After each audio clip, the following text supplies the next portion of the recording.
किसी गांव में एक भूतिया कुआं था।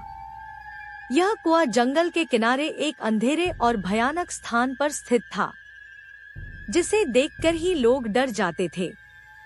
कहा जाता था कि उस कुएं के पास एक पुरानी हवेली भी थी, जिसमें एक भूत रहता था। एक दिन एक युवक नामक रामू गांव में आया।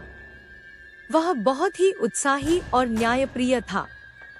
रामू ने सुना था कि उस कुएं में जो भूत रहता है, वह असल में किसी का आत्मा फंसा हुआ है और उसे मुक्ति की तलाश है।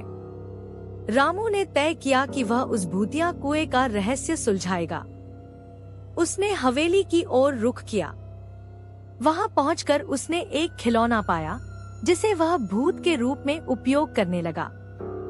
भूत को देखकर रामू ने कहा, मुझे पता है कि आप किसी का आत्मा है। मैं आपकी मदद कर सकता हूँ। भूत ने उससे कहा, तुम्हारी यह बात मुझे पसंद आई है, परंतु इस काम के लिए तुम्हें बहुत सीमित समय है। तुम्हें 3 चुनौतियों का सामना करना होगा। अगर तुम इन तीनों को पार कर लो तो मैं तुम्हारी मदद करूंगा।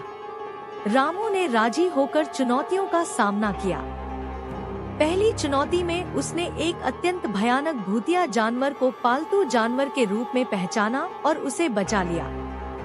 दूसरी चुनौती में उसने एक रास्ता ढूंढना था, जो कि एक भविष्य की तस्वीर में छुपा था। तीसरी चुनौती में उसे एक भूतिया कुएं में जाकर उसकी राज खोजनी थी। उसने सभी चुनौतियों का सामना किया और उन्हें पार कर लिया। भूत ने उसे एक जादुई घड़ा दिया, जिसकी मदद से रामू ने भूत की राज खोजी और उसे मुक्त कर दिया।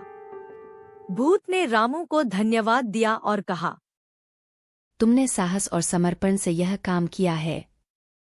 तुम एक सच्चे न्यायप्रिय हो।